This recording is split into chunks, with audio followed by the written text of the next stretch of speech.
The DK Shivakumar-led Karnataka government has suffered its first major setback after senior Congress leader Ramalinga Reddy resigned from the cabinet over a portfolio dispute. Reddy stepped down a day after ministerial responsibilities were allocated. He reportedly expressed disappointment over being given the water resources portfolio instead of the Bengaluru development portfolio, which he claimed had been promised to him earlier.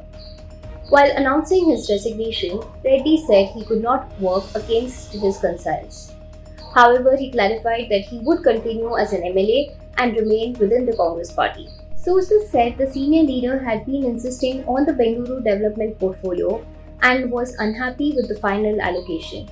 He is also believed to have raised the issue during the cabinet meeting and reminded the Chief Minister of an assurance made in 2023. The resignation is expected to intensify discussions over portfolio distribution and internal dissatisfaction within the ruling Congress government.